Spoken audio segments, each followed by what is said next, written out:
اللہ تعالیٰ نے قرآن پاک کے اندر حضرات صحابہ کرام کو معیار ایمان قرار دیا ہے۔ سبحان اللہ۔ ارشاد ربانی ہوا آمینو کما آمن الناس، سبحان ایسے ایمان لاؤ جیسے صحابہ ایمان لائے۔ سبحان گویا حضرات صحابہ کرام کو معیار ایمان قرار دیا گیا ہے۔ حضرات صحابہ کرام کا عمل رمضان المبارک کے بارے میں کیا تھا؟ حضرت انس بن مالک رضی اللہ تعالیٰ عنہ اس حدیث مبارکہ کے راوی ہیں، فرمایا جب شعبان کا چاند نظر آتا، سبحان اللہ، رمضان نہیں جی، شعبان کا چاند نظر آتا تو حضرات صحابہ کرام رضوان اللہ تعالی علیہم اجمعین اپنے کاموں کو سمیٹنے لگ جاتے۔ سبحان اللہ، ماشاء۔ اگر کسی کو سے کوئی لین دین کا معاملہ ہوتا اس کو کلیئر کرتے، مکمل کرتے، کسی کا لینا ہوتا، کسی سے لینا ہوتا اسے لے لیتے، کسی کو دینا ہوتا اس کو دے دیتے، اور پھر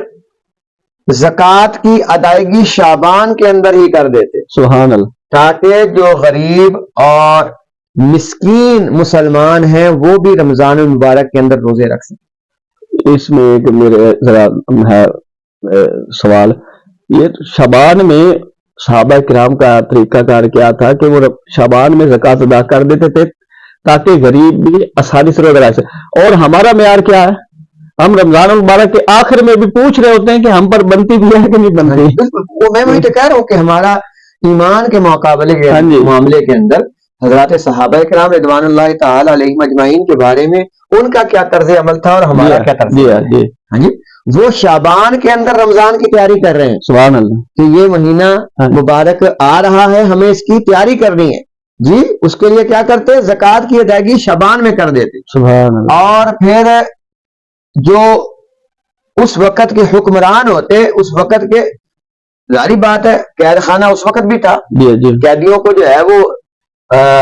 قید میں رکھا جاتا، جو کوئی جرم کرتا اس پر حد جاری ہوتی تو قیدیوں کو بلایا جاتا، اور اگر کسی پر حد جاری کرنی ہوتی اسے حد جاری کر کے چھوڑ دیا جاتا، صحیح، اور اگر کسی کو اس کی سزا کے اندر کوئی معاملہ کرنا ہوتا، آسانی کرنی ہوتی تو اسے آسانی دے کر اسے بھی چھوڑ دیا جاتا، یعنی معاملات کو نپٹا لیا جاتا۔ اور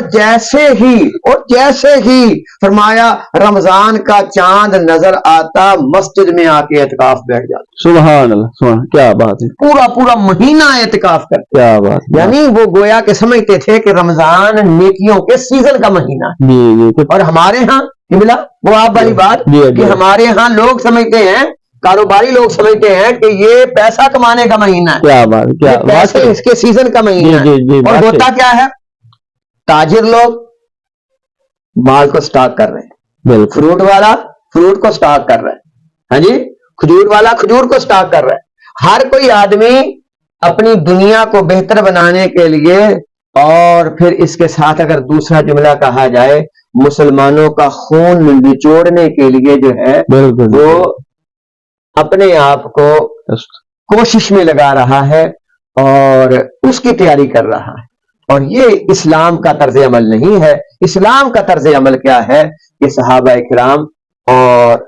ان کے بعد آنے والے لوگ رمضان المبارک کی تیاری کرتے، اور یہ تو مواخات کا مہینہ ہے، جیسے کہ میں نے پچھلے پروگرام میں آپ سے کہا تھا کہ حضور نے فرمایا یہ کس چیز کا مہینہ ہے؟ مواخات، بھائی چارے کا مہینہ ہے، مسلمانوں پر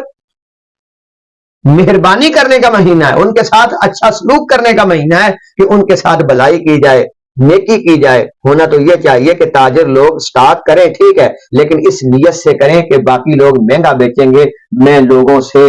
3 گنا 4 گنا 5 گنا 10 گنا 15 گنا جتنا ممکن ہو کے میں سستا دوں گا تاکہ مسلمانوں کے لیے آسانی پیدا ہو۔ سبحان اللہ، ہونا تو ایسا ہی چاہیے۔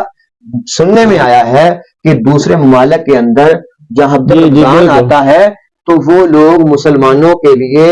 سہولت دیتے ہوئے چیزوں کو سستا کرتے ہیں کہ مسلمانوں کے روزے آ گئے، اور ہمارے ہاں مسلمانوں کا حال کیا ہے کہ وہ مہنگائی زیادہ کرتے ہیں، اور وہاں پر جو ہے وہ چیزیں سٹاک کر کے مہنگی بیچی جاتی ہیں، اور پھر اگر روزہ بھی بندہ رکھے، ہاں جی، اور زکوٰۃ بھی دے، اعمال خیر کا بھی جو ہے وہ تسبیح بھی پکڑی ہوئی ہو، اور اس کے ساتھ ساتھ غریبوں کے ساتھ، ہاں جی، اور ناچار لوگوں کے ساتھ، مسلمانوں کے ساتھ ظلم اور زیادتی والا معاملہ ہو، میں سمجھتا ہوں ایسے روزے کی اللہ تعالیٰ کو حاجت نہیں ہے کہ جہاں آپ غریبوں کا خون نچوڑ کر جو ہے انہیں مہنگائی کا پیکج دے کر آپ زکوٰۃ کی ادائیگی کریں، آپ خرچ کریں، تو پہلے ہی ان کو جو ہے وہ کیوں سہولت نہیں دی گئی، ان کا خیال کیوں نہیں کیا گیا؟ تو رمضان المبارک کا جہاں تک آپ نے سوال کیا